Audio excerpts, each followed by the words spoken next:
afternoon, everyone. I'm Liz Priestman, and this is my business partner, Yolanda Lougheed. Together, we're the founding executives of IDG. We're thrilled to be here today to introduce you to 5 remarkable women. They're all female founders, part of this year's Canaccord Genuity Advisory Program for women entrepreneurs. Today, we want to shine a spotlight on the positive impact that women bring to the world of business and entrepreneurship.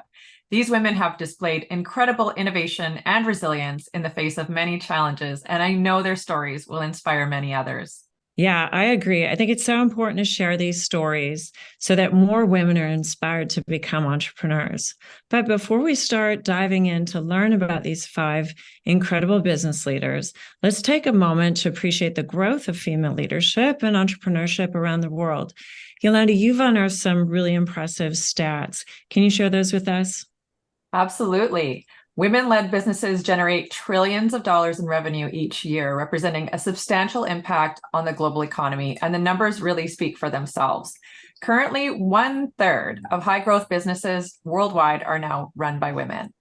The share of startups led by at least one female founder has doubled from 10% in 2009 to 20% in 2019. This rapid growth carries over to unicorn startups as well. In 2019, 21 new unicorns reported having women founders compared to just 4 in 2013, which is phenomenal. Women made up 47% of US entrepreneurs starting businesses in 2022 compared to only 29% prior to the pandemic, which is a massive increase. And speaking to the UK specifically, women created a record number of new businesses in the UK last year, even as financing remained challenging and macroeconomic uncertainty escalated. But that said, TechCrunch reported that in 2022, all women startup teams received only 1.9% of the total venture capital allocated, equating to about $4.5 billion from the overall $238 billion raised by venture capital. Ouch. Those stats are really hitting home here, and they certainly put a spotlight on an opportunity to drive change. They also demonstrate, though, I think the tenacity and determination we're going to see from the women we'll hear from today, who've really demonstrated those characteristics throughout the growth of their companies. But it's also quite encouraging to see how female entrepreneurship is on the rise. Absolutely. Liz, I'd love to hear your thoughts on the role mentorship plays in the journey of female founders. We've both been very fortunate to have amazing mentors play a role in our journeys. How impactful is mentoring and networking provided in this program? Yeah, absolutely. And great question, because I think, looking over my career, my mentor from my 20s is still one of my mentors today. And that relationship has transformed my journey. I think that mentorship is a really vital component to building a successful venture. There's times throughout your career where you're going to need to tap into someone to help you navigate challenges, serve as a sounding board, and also to help open doors that you otherwise might not have been able to travel through.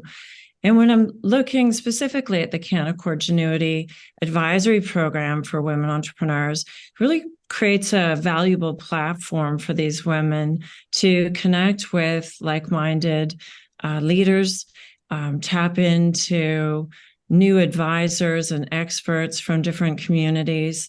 So it's a great way to both network, but also to receive that mentorship to help you really grow your business.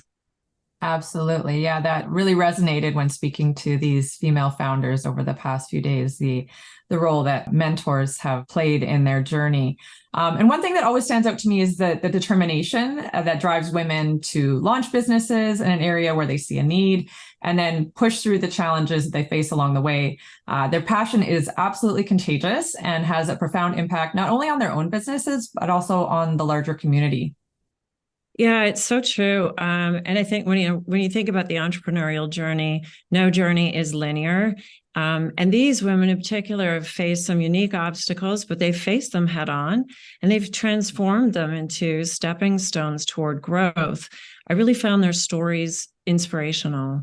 Before we move on to introduce these incredible women, Liz, let's talk about the significance of inspiring the next generation of female founders. Yeah, I couldn't agree more. By sharing these stories, we not only give entrepreneurs a well-deserved platform, but they also pave the way for young aspiring women to envision a future where they can lead and succeed in any industry they choose.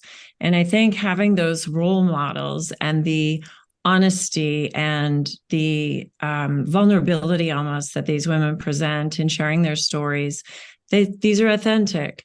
And that's what transforms the next generation. Absolutely. Well said. So we are thrilled to share this Female Founders in the Spotlight video with the London Stock Exchange's impressive audience, and we hope it serves as a catalyst for change and empowerment. Indeed. So without further ado, let's meet the remarkable women behind these 5 extraordinary ventures. Thank you.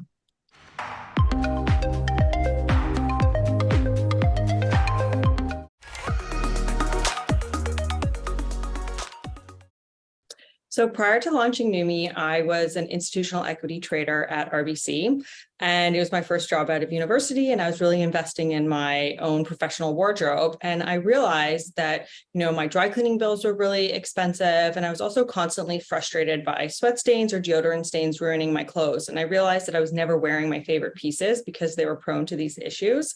And when I looked for some sort of solution on the market, I realized there was nothing available.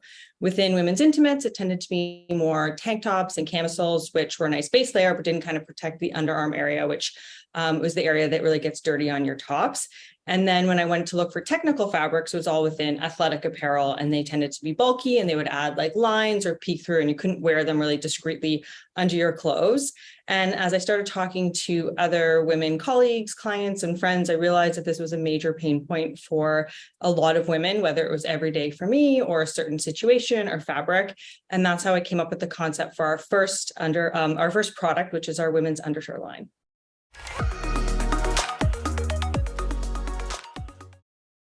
So when I became an entrepreneur, I didn't even know another entrepreneur. I didn't know anything about fashion or manufacturing, and I really kind of jumped in the deep end. And so I think the challenge is, first of all, just where to start. And so for me, that was just taking those baby steps, making that first Google search to find a factory that I could work with to develop our first prototype. And then asking a lot of questions when I didn't know something, asking what that was or where I could find out, and working with consultants and mentors and advisors, and really building up a support network around me to help me learn what I didn't know and grow and develop.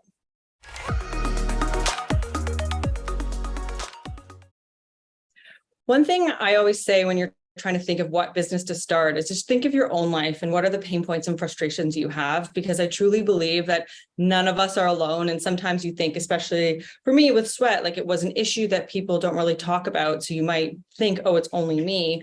But there's 8 billion people on the planet where, none of us are alone. We all have our unique way of looking at things. And even if a product or a service exists in the market, you probably have a different angle to it or a different way that you can address that problem or that solution. And so really don't be afraid of really like jumping in and looking at your own life and where are the improvements that you think you could make. And that's, I think, a really good jumping off point to starting your own business or finding that idea.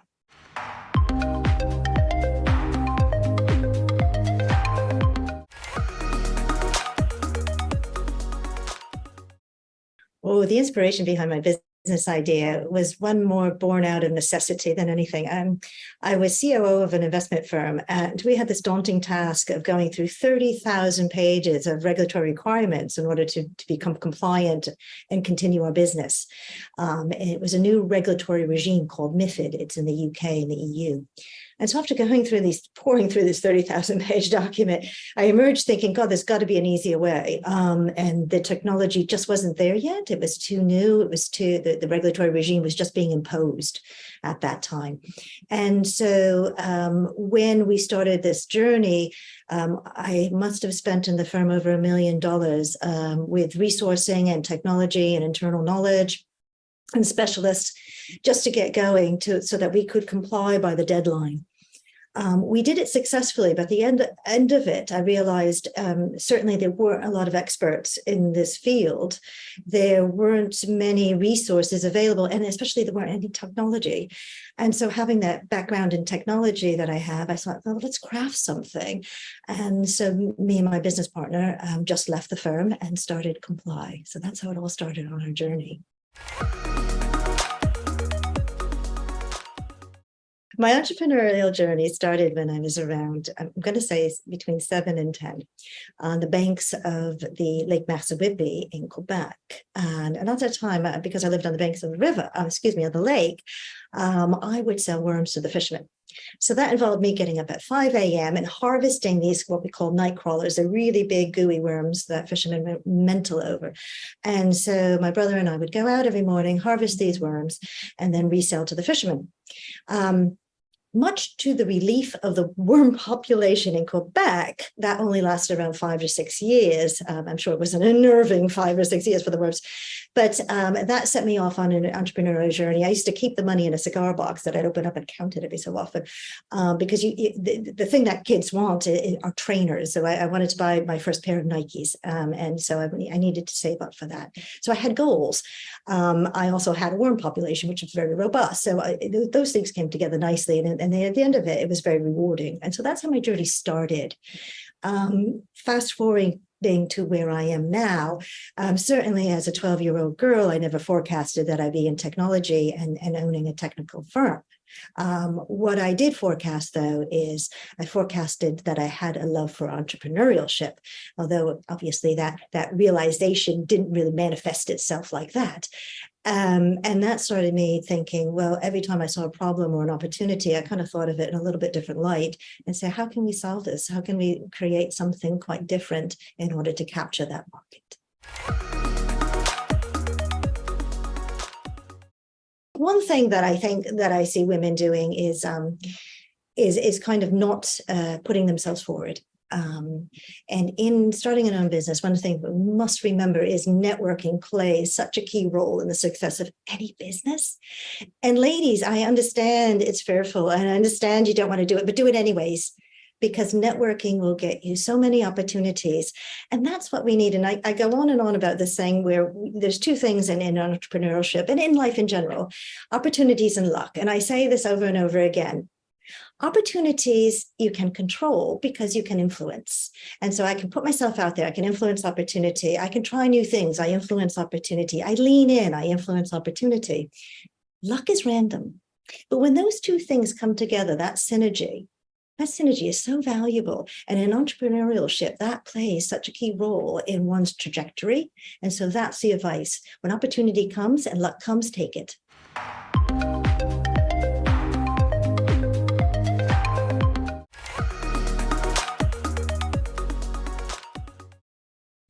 It's funny, I had actually never planned to be an entrepreneur. It wasn't something that I thought I would ever end up doing.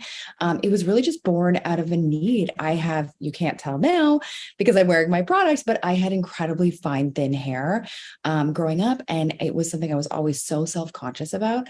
So I spent years trying to search for a solution that was non-damaging as well as cost-effective, because extensions typically range anywhere from $800 to $2,000.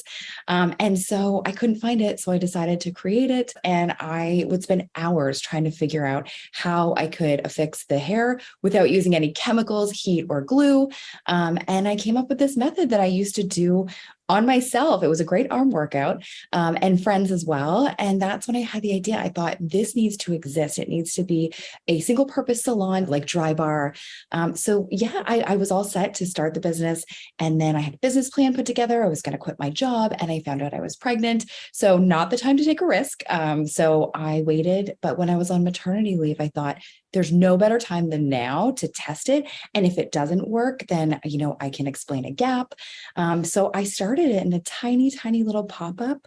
And it's evolved into, we are definitely more retail focused now. We sell our products with Ulta Beauty in 500 doors.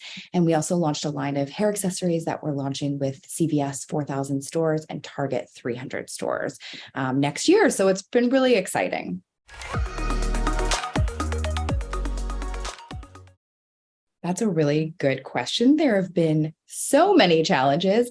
I think as a whole, and especially as we're growing, access to capital, without a doubt, has been, really challenging.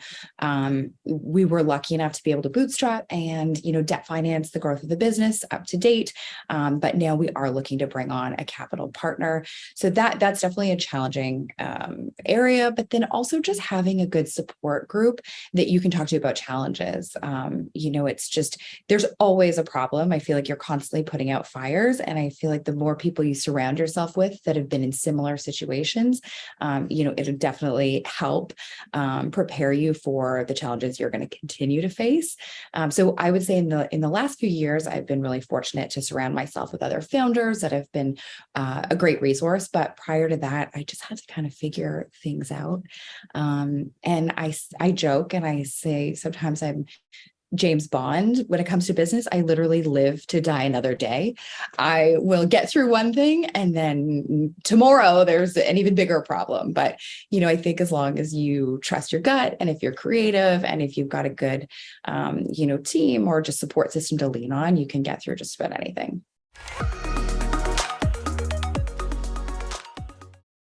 The biggest piece of advice would be just keep getting back up. Every time you get knocked down, pick yourself back up.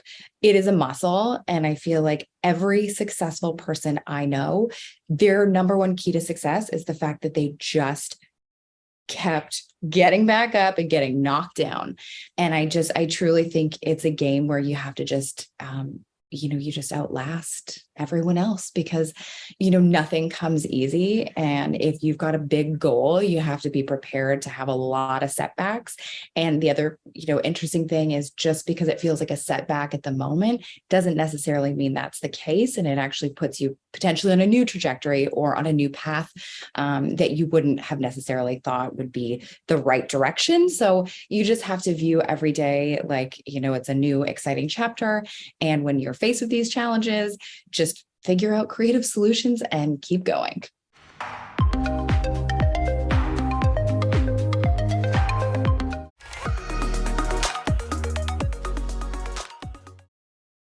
I was a regular corporate employee in tech with lots of employee stock options. And so I had enough exposure to the stock market.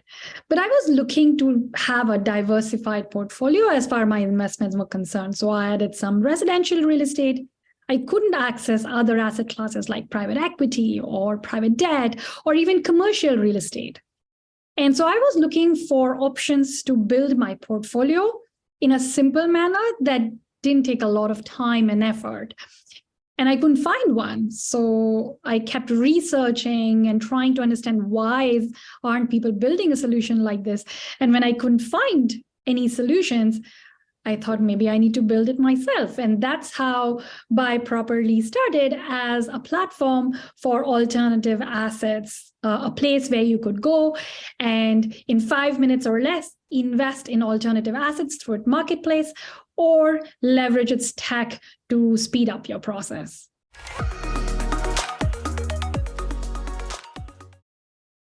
But we launched in 2020, 2 weeks after COVID started. So we saw COVID, we saw the euphoria of 2021, and then we saw the 2022 and 23. So in our 3 years of existence, we've seen it all. But I would say, more broadly speaking, I think with any startup, especially in financial services, there are three key challenges. One is building credibility. Two is obviously securing capital if you're not profitable from day one. And three is just the change when you're trying to be innovative. And in terms of credibility, if you're financial services tech company without being backed by a large bank or a company that's been around for 100 years, that's a huge question mark. And so you have to go build that credibility, or rather earn it. And the way we did was we built an advisory board that had credibility. So we had Fasken as a securities lawyer, PwC as our accountant, data scientists from Uber AI and Alexa to say, this is the tech people. We added investors who had credibility, and that's how we added some credibility. Then we won a lot of awards. That helped. We won lots of awards like the UBS Top 10 Global FinTech, CIX, which is the Canadian Innovation Exchange Top 20 Early Companies, and so on, including the one with Canaccord. And that helped say, okay, the industry thinks we are somewhat good. And of course, the core of it was the deals we were bringing, which is we ensured that we were bringing deals that were really high quality. Our motto was performance over growth. So we were not rushed, but we wanted to make sure that investors get the best deals. So that's how we built credibility. As far as capital is concerned, capital has been hard and there's been no hack to it. So then we became creative and we said, okay, if we can't raise a ton of capital, maybe we become very capital efficient. And that's what we did. So in less than 2 million of capital raised, we've been live for 3 years, are on track to be at 500,000 of revenues, have all of the tech built out, 15,000 investors. And we did that by automating parts of the process. So we use AI for sourcing deals. We use AI for creating pro forma statements.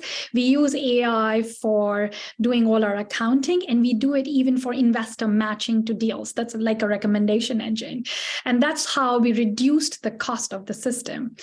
And the last challenge that any company rather faces is change. Nobody likes change. Even I don't like change. I go the same path every day to office and I don't change it no matter what.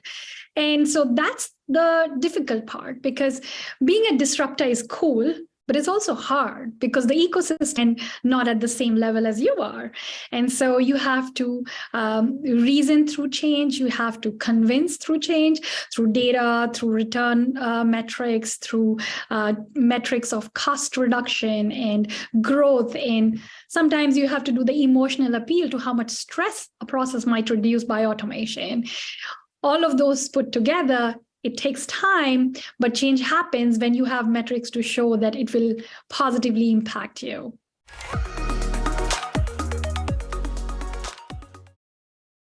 First of all, I would say being an entrepreneur, women or not, the highs are very high, but the lows are really, really low. But that said, I would ask everybody to not be afraid to go through this journey, because the amount of growth that you go through and the amount of impact that you can make is totally worth all of that. And so I would say, don't be afraid and take the plunge and take a chance on this opportunity to actually create a legacy. But that said, coming back to specific female founder challenges, the road is hard for anyone, but the road is a little harder when female founders are concerned, and you can quantify in data on how much funding goes, or you can quantify through surveys and anecdotes. The bottom line is it is hard. That doesn't mean you back off. It only means that the standard textbook path doesn't work, which means you have to be creative about it. The second big advice, and I got this, and I think I try and use it as much as I can, is take help. Take help, ask questions. Ego be damned. Have to ask for help. Because nobody built a large company by themselves, even though the textbook would have a glorified hero. It didn't happen through one person's work. So take help as much as you can, as long as somebody is willing to help. Be ready to tap into your network, into your friends, other people who have been in this journey. And the last of all, I would say is invest in yourself.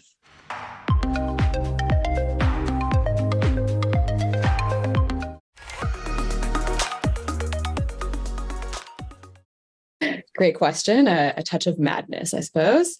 I know a lot of people who become entrepreneurs because they've always dreamed of starting their own business. That definitely wasn't me. I was driven to start Bedrock AI, not because I wanted to be an entrepreneur per se, but because I saw a problem. It was something I was really passionate about, and something that I was in a unique position to go about solving. The company, Bedrock AI, we are a financial language modeling company. We use language models, artificial intelligence to find price moving information in financial text like securities filings and earnings calls, etc. there's a bit of an innovation problem in capital markets, in compliance, regulatory, et cetera. But in capital markets, we don't have an incentive to share information. So there's no open source community in the machine learning space. So, there's not a ton of innovation. Why is that a problem? I've been sort of on the preparer side and the consumer side of securities filings, of corporate disclosure, et cetera. And there's so much data, so much information being put out into capital markets. It's overwhelming. The average annual report is longer than Shakespeare's Hamlet. It's no longer possible for an analyst, any capital market stakeholder, no matter who you are, to get through everything single securities filing, sit through every earnings call, read every investor presentation, read every news article. And the majority of that information isn't tabular information. It's not information that you can easily put into the ways that we normally interact with capital markets data. It's qualitative, it's narrative, it's unstructured. And there should and can be ways for technology to sift through all of this information, discard the noise, the boilerplate, and provide insights. And Suhas, my co-founder, who specializes in language modeling, and me as a data scientist who also was working in the capital market space, we felt like we were in a really unique position to try to solve this problem. And I think what really speaks to me about being able to provide relevant information, surface insights in securities filings, in financial text, is that when information starts getting missed in these long, boring documents, it has a real world impact. It means that risks aren't priced in, but it also means that capital can be allocated to the wrong people, to bad actors, et cetera, when this information starts being missed. And that was something that really, really spoke to us. And one of the reasons that we went through such a painful journey to get here.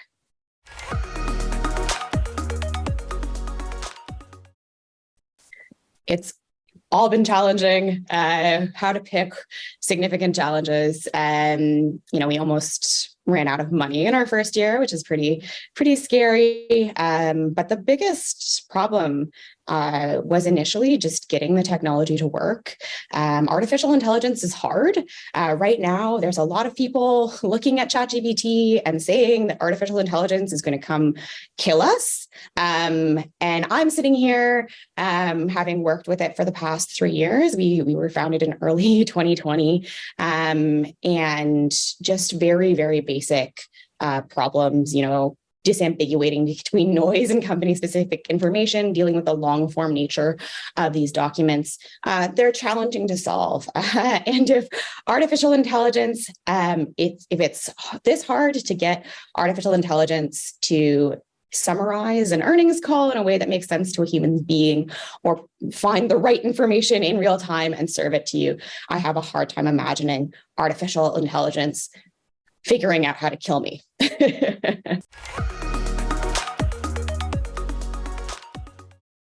Yeah, I think there's a lot of information out there that I used to see all the time, a lot of content about how hard it is to be a female entrepreneur, how hard it is to raise. My LinkedIn feed used to be full of these statistics, which I very much hope aren't true, but it would be like, if you're a female entrepreneur, it's going to be 80% harder when you go to a venture capitalist, because they're less likely to like your idea. And that's a huge differential. And you'd see all of this content all of the time, or at least I was, and that's scary. And I think it does dissuade women to some extent from trying, and I spent a while trying to find other ways of fundraising, just because I had the impression that venture capital wasn't a viable option, which is not true. So I think, it's important to remind everyone that if you build a business that works, if you have a good idea, nothing else matters. Your gender does not matter. You will be able to raise. They won't care if you're an alien. If you have they don't care how you talk. They won't care how you walk. They won't care what you look like if you have operational metrics that are good. And I think that's really important to remember, that, there's also lots of ways in which being a woman makes this process easier. We tend to have higher EQ. We tend to be very resilient, to be able to take the punches as they come. And it's nice to focus on the aspects of being a female entrepreneur that make it easier to succeed rather than only focusing on the challenges